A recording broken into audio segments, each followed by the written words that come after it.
말씀 본문은 로마서 8장 28절과 29절 말씀으로 제자도에서 닮음이라는 주제로 이번 주부터 우리가 살펴보게 됩니다. 우리 스크린을 보시면서 같이 본문을 한번 읽어보겠습니다. 우리가 알거니와 하나님을 사랑하는 자 곧 그의 뜻대로 부르심을 입은 자들에게는 모든 것이 합력하여 선을 이루느니라. 하나님이 미리 아신 자들을 또한 그 아들의 형상을 본받게 하기 위하여 미리 정하셨으니 이는 그로 많은 형제 중에서 맏아들이 되게 하려 하심이니라. 아멘. 예수 믿는 사람들을 표현하는 말 중에 가장 많이 쓰이는 단어는 아마 그리스도인, 크리스찬이라는 단어일 겁니다. 이 그리스도인이라는 단어의 뜻은 그리스도에게 속한 자, 그런 뜻입니다. 그런데요, 참 아이러니하게도요, 이 그리스도인이라는 단어는 성경에 딱 3번밖에 나오지 않습니다. 오히려 성경에는 제자라는 단어가 훨씬 더 많이 쓰여집니다. 그것은 어쩌면 여러분들이 그리스도인이 되는 일도 중요하지만 그것보다 더 중요한 것은 그리스도의 제자가 되는 것이 더 중요한 일일 수도 있다는 것을 의미하는 것입니다. 그렇다면 이 그리스도인과 제자는 어떤 차이가 있을까요? 그리스도인이란 앞서 설명한 것처럼요, 하나님의 택하심을 따라 예수님의 십자가의 은혜를 믿어서 예수님에게 속한 자가 된 것을 말해요. 근데 반면에 제자는 그저 그 예수를 믿어서 예수께 속한 자가 된 것을 넘어서서 이제부터는 예수님을 따라 살기로 결단하는 자, 다시 말하면 예수를 따르는 자가 제자라는 것입니다. 오늘날 지상교회 모습을 보면요, 참으로 안타깝고 심지어 부끄럽기까지 한 모습이 있습니다. 그래서 요즘은 교회가 세상을 걱정해 줘야 되는데 오히려 세상이 교회를 걱정한다는 말을 하지 않습니까? 그런데요, 이런 지상교회의 불완전성의 원인이 어디에 있느냐? 교회 안에 예수를 믿는 그리스도인들은 많이 있지만 자신의 삶을 결단하고 예수님을 따라 살기로 하는 제자들은 많지 않기 때문인 것입니다. 하나님의 은혜로 어찌어찌 예수를 믿게 된 이를 그저 예수님 덕분에 천국 가는 정도로만 이해하는 사람들은요, 예수님을 따르는 삶을 살지 못합니다. 그래서 신앙생활도 왜 하느냐? 그저 예수 믿고 내 마음에 좀 위안 좀 얻고 다 나 잘 되자고 신앙생활을 하는 것이지, 나를 위해서 십자가에서 죽으신 그 예수님을 위해 때로는 자존심도 상해가면서 때로는 내 물질과 시간을 희생해 가면서 그렇게 살려고를 하지 않는다는 거예요.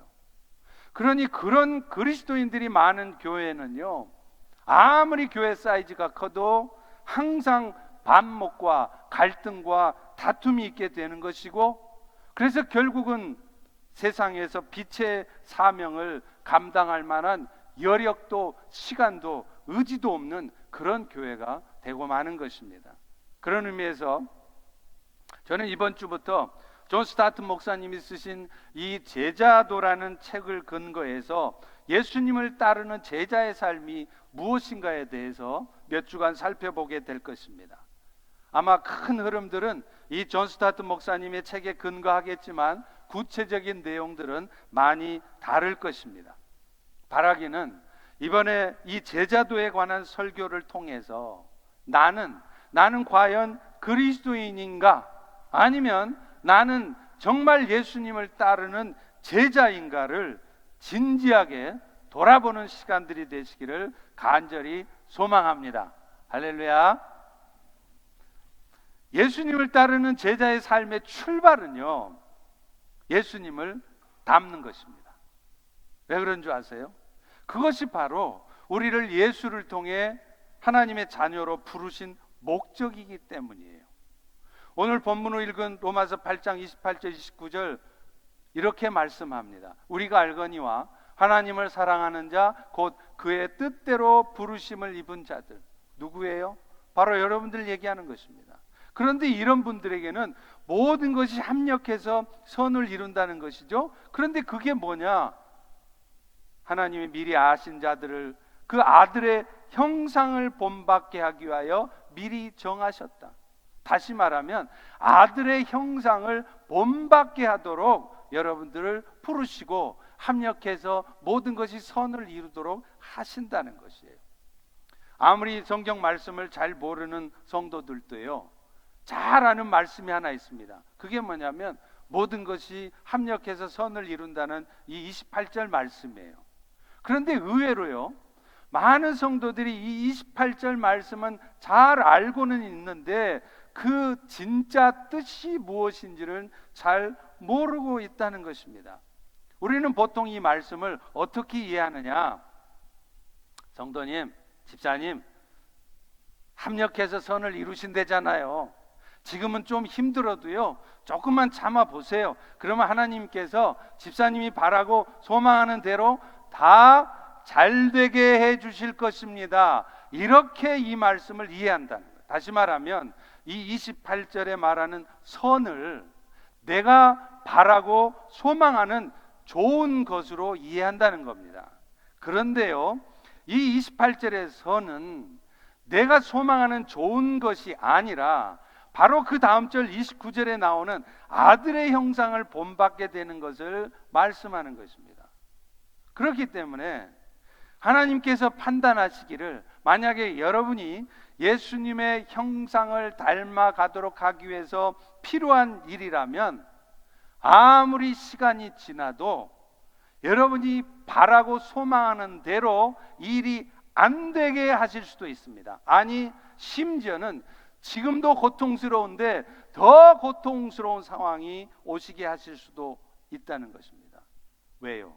하나님께서 여러분의 삶에 벌어지는 어떤 사탄의 역사도 결국은 합력해서 선이 이루어지게 하시겠다는 말씀은 결코 시간 지나면 조금만 버티고 앉아 있으면 모든 것이 다 좋게 된다는 것을 말하지 않기 때문입니다. 궁극적으로는 우리를 부르신 목적이 아들이신 예수님을 닮게 함으로 말미암아 여러분 모두가 주의 뜻을 이루는 자가 되도록 하기 위함이기 때문인 것입니다. 사실 아이를 낳았는데요, 그 아이가 아버지를 안 닮으면 그거 어떻게 되겠어요? 가정이 파탄 나는 수 있습니다. 혹시 그 아이가 그 아버지의 아들이 아니라 딴 외간 남자의 아들일 수 있기 때문이죠. 마찬가지입니다. 예수님을 따르는 제자들이 10년이 지나고 20년이 지났는데도 전혀 예수님 같지가 않은 거예요. 그 스승인 예수님을 닮아 있지 않는 것입니다. 그렇다면 그분은 엄밀한 의미에서 제자가 아닐 수도 있고요, 심지어는 나는 구원받은 천국 백성인 줄 착각하고 있는데 막상 죽어보면 천국에 가 있지 않는 그런 현실이 여러분의 삶에 올 수도 있다는 것입니다. 그리고 무엇보다도 그런 그리스도인들, 그저 예수님을 따라 결단하고 헌신하는 삶이 아니라 그저 예수 믿어 천국 가야지 그런 정도로만 신앙생활을 하는 그리스도인들이 많은 교회들은요, 앞서 말한 것처럼 항상 다툼과 갈등과 분열이 있을 것입니다. 그래서 결국에는 세상에서 빛의 사명을 감당할 여력도 의지도 시간도 없는 교회가 되고 마는 거예요. 왜요? 별로 중요하지도 않은 일을 가지고 서로 다투기 바쁠 것이기 때문에 그렇습니다. 그러나 교회 안에 많은 성도들이 예수님 닮은 삶을 살게 된다면, 다시 말하면 예수를 진정으로 따르는 제자의 삶을 살게 된다면 그 교회는요, 누가 말하지 않아도 자연히 천국 공동체가 될 것이고 당연히 세상에서도 빛의 사명을 감당하게 될 것입니다. 할렐루야. 제가 우리 김영희 선교사님 흉내를 좀 내보겠습니다. 이 사실을 믿으시면 아멘 하시기 바랍니다. 그렇다면 제자된 우리들은 예수님의 어떤 부분을 닮아가야 될까요? 수도 없이 많겠죠. 오늘은 여러분들에게 딱 두 가지만 말씀드리려고 합니다. 가장 먼저는요, 제자된 삶의 출발은 성육신하신 그리스도, 창조주이면서 피조물의 모습을 입고 오신 그리스도의 겸손을 본받는 거라는 거예요. 사도 바울도 예수님의 성품, 우리가 본받아야 될 예수님의 성품의 출발이 뭐냐? 겸손이라고 말합니다. 빌립보서 2장 5절부터 8절에 그렇게 말합니다. 너희 안에 이 마음을 품어라. 곧 그리스도 예수의 마음이니 그분은 근본 하나님의 본체시지만 하나님과 동등됨을 취할 것으로 여기지 않고 오히려 자기를 비워 종의 형체를 가지사 사람과 같이 되셨고 무엇보다도 죽기까지 복종하셨다는 것입니다. 여러분, 겸손은요, 우리가 닮아야 될 예수님의 성품 중에 가장 기본이 되는 성품이에요. 왜냐하면 그분 자체가 겸손으로 출발하셨기 때문입니다. 예수님은 그 영광과 권위에 있어서 성부 하나님과 동등하신 하나님 중에 한 분이셨어요. 많은 성도들이 예수님을 이해할 때 우리의 영혼을 구원해 준 구원주로 정도로만 이해를 하지 그 예수님도 창조주셨다는 사실은 잘 몰라요. 그런데 아십니까? 창세기 1장 26절에 보면 이렇게 말해요. 하나님이 이르시되 우리의 형상을 따라 우리의 모양대로 우리가 사람을 만들자. 이게 무슨 말이에요? 하나님이 세상을 창조하시고 여러분을 만드실 적에, 인간을 창조하실 적에 성부 하나님 한 분이 하신 것이 아니라 우리 성부 하나님과 성자 예수님, 성령 하나님, 삼위 하나님께서 함께 창조하셨다는 거예요. 그런데 그 창조주이신 예수님께서 세상에나 자신이 만들었던 그 피조물의 사람의 모습을 입고 이 땅에 오셨다는 것입니다. 이것이야말로 겸손 중에 최고의 겸손인 것입니다. 그것뿐입니까? 그분은 세상을 구원하시기 위해 사람의 모습을 입고 이 땅에 오실 때도요, 왕궁의 왕자로 나시지 않았어요. 세상을 구원할 왕이라면 당연히 화려한 왕궁의 왕자로 오셔야 되잖아요. 그런데 예수님은요, 저 갈릴리 마을, 시골 마을의 목수의 아들로 나셨습니다. 그리고 무엇보다도 마침내 자신이 세상의 왕이심을 스스로 나타내시기 위해서 예루살렘으로 들어가시잖아요. 그럴 때도 왕답게 마땅히 타고 가야 될 백마, 멋지고 훌륭한 그런 백마를 타고 예루살렘에 입성하신 것이 아니라 보기에도 너무나 보잘것없는 나귀 새끼를 타고 입성을 하셨다는 것입니다. 여러분, 한 번이라도 생각해 보셨습니까? 인류를 구원할 이 엄청난 역사를 이루실 예수님이 왜 그렇게 너무나도 보잘것없고 너무나 약한 모습으로 오셨는가 하는 것입니다. 심지어 그분은요, 세상의 진정한 왕이심을 나타내는 과정에서도 얼마든지 로마 군병들을 무찌를 수 있었어요. 천사들을 동원해서 자신을 죽이려고 하는, 십자가에 달려고 하는 로마 군병들을 얼마든지 이기실 수 있었습니다. 그러나 그분은 힘없이 십자가에 못 박혀 죽임을 당하기까지 하신 것입니다.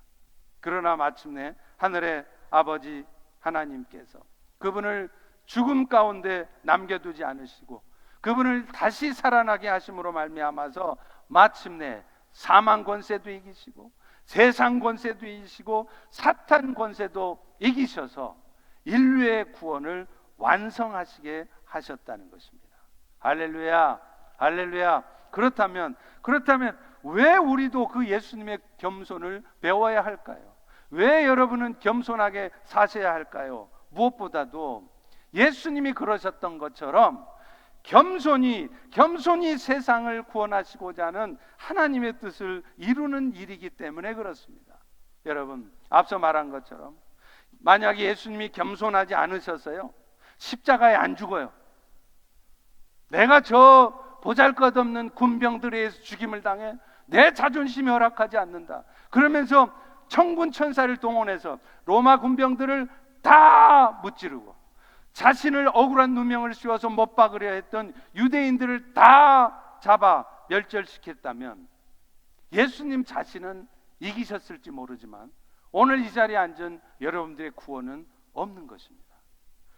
마찬가지로 오늘날 우리가 늘 겸손한 자의 삶을 살아갈 때 결국에는요, 여러분이 그 겸손한 모습으로 살아갈 때 그 겸손한 여러분이 아무 능력도 없고 아무것도 할 수 없는 그런 상태인 것 같지만 결국에는 여러분의 그 겸손이 아버지의 뜻을 이루고 영혼 구원의 역사를 이룬다는 사실을 기억해야 합니다. 여러분, 요한복음 10장에 보면요, 예수님이 부활 승천하시기 전에 마지막 제자들을 위해서 기도를 해주세요. 그런데 예수님이 마지막으로 하는 기도면 그 기도가 얼마나 간절하고 중요한 기도겠어요. 그런데 그 마지막 기도에 예수님이 뭐라고 기도하셨을까요? 하나님, 내가 떠나는데 남은 저 제자들 다 건강하고 아주 부자로들 잘 살게 해주십시오. 그렇게 기도했을까요? 아닙니다. 요한복음 17장 21절에 보면 이렇게 말해요. 아버지여, 아버지께서 내 안에 내가 아버지 안에 있는 것 같이 그들도 다 하나가 되어 세상으로 아버지께서 나를 보내신 것을 믿게 하옵소서. 주님이요, 주님이 여러분들에게 정말 원하시는 것이 뭔지 아세요? 일 잘하는 거 아닙니다.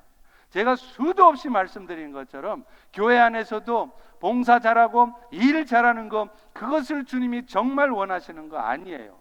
하나 되는 것을 원하십니다. 그런데 안타깝게도요, 우리는 종종 일 잘 되게 하려다가 하나됨을 잃어버려요. 처음에는 열심히 함께 일합니다. 그런데 어느 순간 마음이 틀어져요. 왜 그럴까요?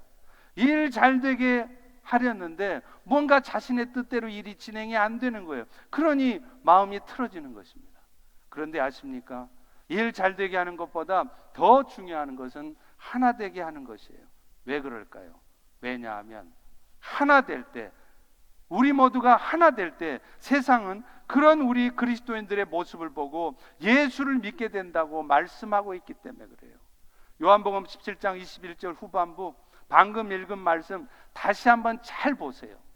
저들이, 그리스도인들이, 교회 식구들이 다 하나가 될 때 세상 사람들이 아버지께서 나 예수를 보내 구원하고자 하는 것을 알게 될 거라는 것입니다. 그런데 이 하나됨을 위해서 가장 필요한 것이 무엇일까요? 바로 겸손입니다. 남을 나보다 낮게 여겨서 모두가 겸손해져 보세요. 금방 하나가 됩니다. 그러나 남보다 자신이 낫다고 생각해요. 내가 얼마나 많이 경험했는데, 내가 이 교회에서 몇십 년을 신앙생활했는데, 나도 모르게 남보다 자신이 낫다고 생각하고, 또 심지어는 자신의 생각이 항상 옳다고 생각하면요, 결코 하나 될 수 없습니다. 왜요? 조금만 자신의 생각과 다른 사람이 나타나도, 혹은 다른 상황이, 내가 생각했던 상황이 아닌 다른 상황이 나타나면 우리는 금방 판단하게 되고 마음이 불편해지기 때문에 그래요. 자기 마음만 불편한 게 아니라 주변 사람들 마음까지 다 불편하게 만들어요.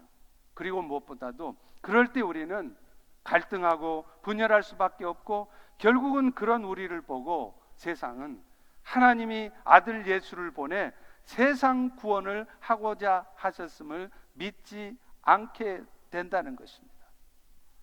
여러분, 제가 목회하면서 제일 힘든 일이 뭘 것 같아요? 많은 분들은 목사님, 아이고 목회하시느라 힘드시죠? 그런데 그 힘든 게 설교, 신방 이런 게 힘든 줄 아세요? 아닙니다. 저는 일주일에 10번을 설교해도 하나도 안 힘들어요. 저는요, 설교하는 게 제일 재밌는 사람이에요. 설교하는 게 제일 쉬운 일인 사람입니다. 그런데 정말 힘든 게 있어요. 그게 뭐냐면 행정 처리하는 거예요. 왜냐하면 사람들 생각이 다 달라요. 물론 자기 의견을 내고 자기 생각을 말할 수 있습니다. 그런데 문제는 자기 생각을 관철시키려고 한다는 거예요. 주장하는 자세를 취하려고 한다는 거예요. 그러니까 그런 모든 사람들의 주장을 다 하모니를 이루게 해야 되고 오케스트라처럼 하나 되게 만들어야 되니까 그게 너무 많은 스트레스요, 힘이 드는 것입니다. 여러분, 사실 진정으로 겸손한 사람이라면요, 사람들과의 관계 속에서 자신의 주장을 그렇게 내세우지 않습니다. 그리고 무엇보다도 혹시 자기 주장이 받아들여지지 않아도, 자기 생각대로 뭔가가 되지 않아도요, 그것 때문에 스스로 상처받고 그러지를 않아요.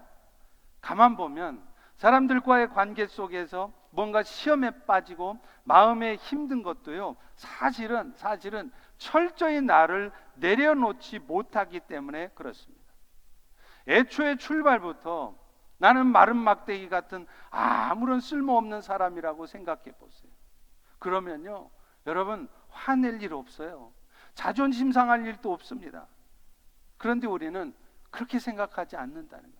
그러다 보니까 사탄은 그렇지 못한 우리들의 마음을 정확하게 꿰뚫어 봅니다. 그래서 무슨 짓을 하는지 아세요? 다른 사람들을 통해서 그런 나의 연약한 부분을 공격받게 한다는 거예요. 그러면 우리는 여지없이 그런 사탄의 괴략에 넘어가서 시험에 빠지고 어둠에 빠져서 한동안을 그 어둠 속에서 빠져나오지 못하는 거예요. 그러니 만약에 여러분이 뭔가 시험에 들었다면 그 부분 어딘가에 여러분의 약한 부분이 있다는 것을 기억하셔야 돼요. 그런 면에서 사실은 우리가 계속 시험에 빠지면 안 되겠지만 가끔은 한 번쯤 시험에 빠져볼 필요도 있어요.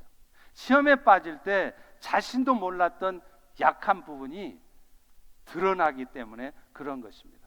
그래서 나도 몰랐는데 내 마음속 깊은 곳에 이런 열등감이 있었구나, 이런 욕심이 있었구나, 이런 부분이 있었구나 하는 것을 확인하게 되는 것입니다.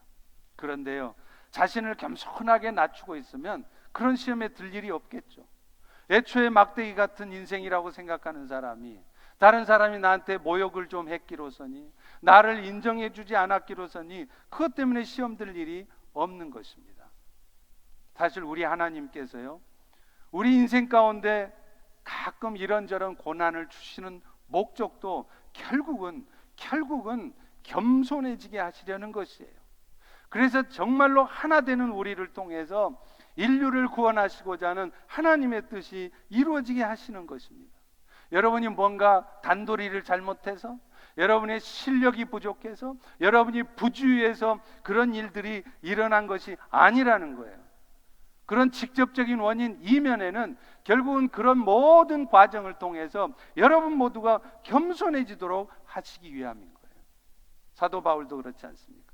자신의 육체의 약함을 놓고 바울은 3번이나 하나님께 간구했어요. 제가 만약 하나님이라면 그렇게 일 많이 하고 그렇게 훌륭한 바울이 그렇게 간절히 기도하면 얼른 고쳐줄 것 같아요. 그런데 하나님은요, 바울이 그렇게 자신의 육체의 약함을 위해서 간절히 3번씩이나 기도해도 안 고쳐주세요. 이유가 뭘까요? 고린도후서 12장 7절에 답이 있습니다. 여러 계시를 받은 것이 지극히 크므로 너무 자만하지 않게 하려고 내 육체의 가시 곧 사탄의 사자를 주셨으니 이는 그 육체의 가시를 통해 나를 쳐서 교만하지 않게 하려 합니다. 제가 한국에서 섬길 때요, 섬기던 교회에 참 기도를 많이 하신 권사님이 계세요. 학교 선생님이셨는데 아시겠지만 학교 선생님이 얼마나 바빠요. 그런데 그분이요, 보통 기도 시간이 몇 시간인 줄 아세요? 5시간을 기도하십니다. 잠도 안 자고 기도하세요. 우리는 5시간이 아니라 5분도 기도하기 힘든 반에 직장이 없는 것이 아니라 교사라고 하는 직장을 가지고 바쁘게 사시면서 5시간을 기도하세요. 그렇게 기도를 많이 하시니까 신비한 영적 체험을 참 많이 하셨어요. 그래서 특별히 신유의 은사가 있으십니다. 그래서 남을 치유하기도 하시는데요, 문제는 남을 그렇게 몇 시간씩 기도해서 치유해 주시면서 정작 자신의 병은 치유받지 못한다는 거예요. 제가 참 이상하더라고요. 아니 권사님은 맨날 남의 병은 치료해 주면서 왜 권사님 병은 못 고치세요? 하나님은 왜 그런 분의 병을 치료하지 않으실까요? 이유는 너무나 간단합니다. 스스로 높아지지 않게 하시려는 거예요. 다 그렇지는 않겠지만 보통 기도를 많이 하시는 분들은요, 자신도 모르는 사이에 자칫 영적 교만에 빠질 수 있습니다. 또 영적 체험도 실제로 많이 하죠. 그러다 보니까 자기도 모르게 어떤 생각이 드느냐면, 도무지 영의 세계를 모르는 성도들을 보면 막 답답한 거예요. 아니 어떻게 권사가 돼가지고 말이야, 어떻게 장로가 돼가지고 말이야, 기도도 안 하나? 그러면서 자기도 모르게 판단을 하게 되는 것입니다. 그래서 하나님은요, 특별한 은사를 주신 분들에게는 반드시 그 인생의 어느 한 부분을 꽉 잡고 계십니다. 육신의 질병을 주시든지, 아니면 자식 문제로 평생을 힘들게 하시든지, 아니면 경제 문제든지 관계의 아픔들인지 겪게 하신다는 거예요. 그래서 조금만 내 육이 움직이려고 그러잖아요. 육신적인 생각을 하려고 그러잖아요. 그러면 금방 그 아픈 부분을 잡아당겨서 절대로 교만하지 않게 하신다는 거예요. 그런 의미에서 보면 여러분 중에 혹시 오랫동안 기도해도 병이 고쳐지지 않으십니까? 간절히 기도했지만 문제가 해결되지 않고 계십니까? 그거 어찌 보면 감사한 일일 수 있어요. 왜냐하면 그런 상황들을 통해서 주님께서 여러분을 평생토록 주님 닮은 겸손함을 배우게 하실 것이기 때문입니다. 할렐루야. 두 번째는요, 제자된 자들이 정말 본받아야 할 게 뭐냐? 예수님의 섬김의 삶이라는 거예요. 예수님은 요한복음 13장에 보면 자신이 이제 곧 십자가에 죽게 될 것을 제자들에게 고백을 해요. 처음으로 고백을 해요. 그런데 아십니까?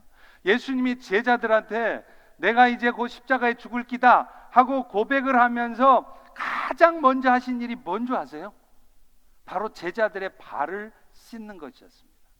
그때 제자들이 몸둘 바를 모르면서 쿡쿡 말려요. 예수님 하지 마세요. 그때 예수님은 요한복음 13장 14, 15절에 이렇게 말합니다. 내가 주와 선생이 되어 너희 발을 씻었으니 너희도 서로 발 씻어주는 것이 옳다. 내가 너희에게 행한 것 같이 너희도 행하게 하려고 내가 본을 보였다. 여러분, 그 예수님 당시에 발을 씻는다는 것은요, 오직 종들이나 하는 짓이었습니다. 그런데 그 일을 지금 제자들의 선생이라고 하는 예수님께서 친히 하셨어요. 이건 뭘 말합니까? 이것은 오늘날 우리 그리스도인들이, 예수님을 따르고자 하는 제자들이 어떤 모습으로 살아가야 될 것인가를 분명하게 말씀하는 거예요. 요한복음 13장 34절에도 예수님은 이렇게 말씀하시죠. 새 계명을 너희한테 주는데 서로 사랑해라. 서로 사랑해라. 서로 사랑해라.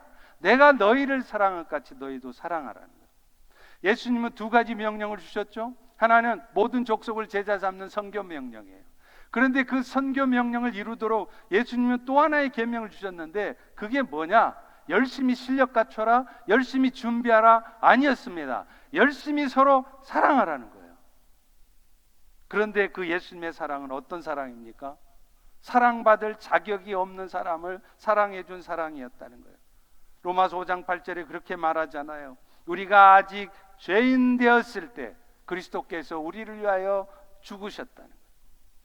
예수님의 사랑은 여러분이 죄인이었을 때, 여러분이 아직도 나쁜 짓하고 원수 되었을 때 여러분을 먼저 찾아가서 조건 없이 아무런 이유 없이 베풀어진 사랑이었습니다. 전혀 사랑받을 가치가 없어 보이는 사람을 사랑해 주는 것이라는 거예요. 그런데 우리가 너무 잘 알고 경험하다시피 그런 사랑하는 게 쉬운 일입니까? 결코 쉽지 않습니다. 나한테 잘해주는 사람 사랑하기도 힘들잖아요. 그런데 어떻게 잘해주기는커녕 내 마음에 상처 주고 나를 힘들게 하고 맨날 나에게 하드타임을 주는 그런 사람을 사랑해주고 견디어줄 수 있겠습니까? 그런데 예수님은 뭐라고 그러는 줄 아세요? 그런 사람을 사랑해 줄 때 그것이 너희가 진짜 나를 닮는 것이다. 너희에게 잘해주고 너희 칭찬해주고 너희 존중해주는 그런 사람에게 잘해주는 거, 그게 예수님 닮는 게 아니라는 거예요. 여러분이 힘들게 하고 말도 안 되는 그런 상황을 겪게 되어도 예수님이 그런 나를 사랑했던 것처럼 나도 그래야지 하고 억지로 스트럭을 하면서 사랑하고자 애쓰는, 그것이 바로 예수님 닮는 거라는 거예요. 세상 살다 보면요, 우리 주변에는 굉장히 공격적인 성향을 띠신 분들을 종종 볼 수 있어요. 소위 말해서 진상 고객, 갑질하는 사람들, 아무것도 아닌 일 가지고 매사에 목숨 거는 분들 계세요. 참 신기하더라고요. 별로 중요하지 않은데 목숨 걸어요. 그거 아니면 큰일 나는 것처럼, 그거 생각대로 안 되면 난리가 나는 것처럼 목숨 걸고 달려드는 분들이 계세요. 그런 분들을 상대하려면 참 많이 힘들지 않습니까? 그런데요, 실제로 그런 분들 경우를 보면 대부분 살아오는 과정에서 마음의 상처를 많이 입으시는 경우가 많습니다. 그래서 드러나지는 않지만 마음속에 깊은 상처와 열등감들이 있어요. 그런 상처들이 치유되지 않은 상태로 자신의 내면에 켜켜이 쌓이는 거예요. 그러다가 뭔가 그 분노의 감정으로 쌓였던 그 상처들이 어느 순간 그 상처난 부분들을 건드리는 순간 여과 없이 폭발적으로 팍 드러나는 거예요. 그래서 공격적 성향을 보이는 것입니다. 그러니까 그런 공격적 성향을 보일 수밖에 없는 사람들의 삶을 영적인 눈으로 이해하고 바라보게 되면 우리는 그런 분들 때문에 화가 나는 것이 아니라, 아이고, 말은 안 하시지만 얼마나 힘든 삶을 사셨으면 저렇게 되셨을까 하고 긍휼한 마음을 갖게 되는 것입니다. 그렇다면 여러분, 어떻게 할 때 우리는 사랑받을 자격조차 없어 보이는 사람들조차 사랑하는 마음을 가질 수 있게 될까요? 그것은요, 무엇보다도 여러분이 받은 사랑을 먼저 기억할 때 가능하다는 거예요. 그거 아세요? 부모로부터 사랑을 많이 받고 자란 애들이 나중에 어른이 돼서도요, 사랑을 잘 베풀어요. 특별히 저같이 막내들. 근데 둘째로 끼어서 자라면 아주 삶이 생존이에요. 눈치 빠르고요. 실제로 그런 부분들이 있더라고요. 그래서 우리가 사랑하려면 뭐를 해야 되느냐? 내가 받은 사랑을 기억해야 돼요. 사실 억만 죄악 가운데 결코 탕감받을 수 없는 죄인들이 그 영원한 생명의 은혜를 입었다면, 여러분, 이것보다 더 감사한 일이 도대체 뭐란 말입니까? 마태복음 18장에 1만 달란트 비유를 통해서 예수님도 설명해 주셨잖아요. 여러분, 1만 달란트가 얼마냐? 노동자가 20만 년 동안 일해서 받은 월급이에요. 20년이 아닙니다. 20만 년을 받아야 될 월급이에요. 그러니 이 빚은 뭐냐? 자기 힘으로는 도저히 갚을 수 없는 빚이라는 말입니다. 그런데 그 빚을 여러분은 탕감받았다는 거예요. 여러분 스스로 해결할 수 없는 그 억만 죄의 문제를 예수 그리스도의 십자가 은혜로 해결을 받았다는 것입니다. 그래서 오늘 또 여러분처럼 부족하고 여러분처럼 악하고 저처럼 연약한 자들도 그 영원한 생명을 얻게 해주셨다는 거예요. 그것보다 더 감사한 일이 무엇이겠습니까? 그런데 이 비유에 보면 이 1만 달란트 빚을 탕감받은 자가 겨우 100데나리온, 3달치 월급이에요. 그 3달치 월급 안 갚았다고 자기 동료의 멱살을 잡는다는 거예요. 오늘 우리가 그렇게 살고 있지 않습니까? 나는 결코 용서할 수 없다고요? 내 눈에 흙이 들어오기 전에는 나는 용서 못한다고요? 세상에 용서치 못할 죄가 어디 있습니까? 여러분들이 그 억만 죄가 용서받았는데 세상에 용서 못할 죄가 어디 있냔 말입니까? 몇 년 전에 백인 청년이 흑인 교회에 들어가서 9명을 총으로 쏴 죽였어요. 여러분들 기억나시죠? 아무런 잘못도 없는 사람들입니다. 그럴 때 그 청년의 부모들 얼마나 억장이 무너지겠어요? 그런데 그 부모들이 그 살인범을 용서한대요. 여러분 같으면 그럴 수 있겠습니까? 어떻게 그럴 수 있습니까? 이유는 딱 하나입니다. 그들이 받은 하나님의 사랑을 기억했기 때문이에요. 자신들이 받은 사랑이 얼마나 엄청난, 이 땅의 어떤 것으로도 갚을 수 없고 이 땅의 무엇과도 바꿀 수 없는, 심지어 내 자식의 생명하고도 바꿀 수 없는 그 엄청난 은혜인 것을 알고 있었기 때문에 그들은 용서할 수 있었던 것입니다. 그리고 무엇보다도 그런 사랑의 섬김을 하려면 우리에게 필요한 것이 믿음의 인내라는 거예요. 인내함이 없이 결코 우리는 사랑 끝까지 못합니다. 좀 하는 신웅하다가 금방 뒤집어져요. 사실 믿음하고 가장 잘 통하는 단어가 있다면 저는 개인적으로 인내라고 말하고 싶습니다. 하나님께서는요, 우리의 믿음을 시험하시고 연단하시기 위해서, 그래서 우리로 하여금 인내할 수밖에 없는 상황을 경험하게 하시는 거예요. 왜요? 그 인내를 통해서 여러분의 믿음이 자랄 때 비로소 예수님처럼 사랑할 수 있기 때문에 그래요. 중도에 포기하지 않고 끝까지 그 사랑을 지켜갈 수 있기 때문에 그렇습니다. 한 번이면 끝날 일을 몇 번에 걸쳐서 하게 하시고요, 변할 듯 안 변해요. 그럴 때 얼마나 답답하겠습니까? 그런데 기억하십시오. 하나님은 여러분이 지금 겪고 있는 상황 때문에 여러분이 얼마나 견디기 힘들고 얼마나 고통스러운지도 다 아세요. 전지하신 하나님이시라며요. 여러분의 아픔을 지금 하나님이 모르고 계신다면 하나님 믿지 마십시오. 교회를 왜 나오십니까? 이 예배를 왜 드리십니까? 그 전지하지도 못한 하나님을 왜 믿고 신앙생활 하십니까? 그런데 우리 하나님은 아신다는 거예요. 그러면서도 우리로 하여금 인내하며 기다릴 수밖에 없는, 다른 방법이 없는 상황으로 이끄셔요. 왜 그래요? 그런 과정을 통해서 여러분의 믿음이 더욱 굳건해지기를 원하시는 것입니다. 그래서 여러분 눈에 보기에는 절대로 변하지 않을 것 같고 이러다가는 큰일 날 것 같고 도무지 안 될 것 같은 상황에서도 주의 때가 이르면 주께서 이루실 것을 흔들림 없이 믿고 나아갈 수 있도록 하기 위함이에요. 그래서 결국은 오래 참고 인내하는 예수님의 성품을 가지고 세상에 살아가면서도 누가 여러분들을 힘들게 해도 어떤 상황이 와도 흔들림 없이 인내함으로 주의 뜻을 이루는 자가 되게 하시려고 하나님은 오늘도 여러분의 삶을 그렇게 이끄시는 것입니다. 아십니까? 실제로 수많은 믿음의 조상들이 그런 인내 과정을 통해서 하나님의 역사를 경험했어요. 아브라함에게 75세 때 후손 약속했죠. 그러고 나서 그 약속이 언제 이루어졌나요? 1년 지나고 76세 때? No, 25년이 지났습니다. 요셉은 어려부터 꿈을 꿨습니다. 그런데 그 꿈을 꾸는 과정 속에서 오히려 꿈과는 정반대로 자신이 높임을 받는 게 아니라 애굽의 종으로 팔려가고요, 억울한 누명까지 쓰고 감옥에 갇혔습니다. 여러분 중에 혹시 억울한 누명까지 쓰면서 감옥에까지 가신 분이 혹시 계신가요? 요셉도 그런 과정을 통해서 하나님의 역사를 경험한 것입니다. 모세는 이스라엘 민족을 애굽에서 이끌어내는 일을 감당하기 위해 40년 동안 미디안 광야에서요, 변변치 못하게 하루 종일 양이나 치는 일을, 무료한 시간들을 보내야 했던 것입니다. 하나님의 사람들을 통해 하나님의 뜻이 이루어지는 과정, 절대로 하루아침에 되는 일 없습니다.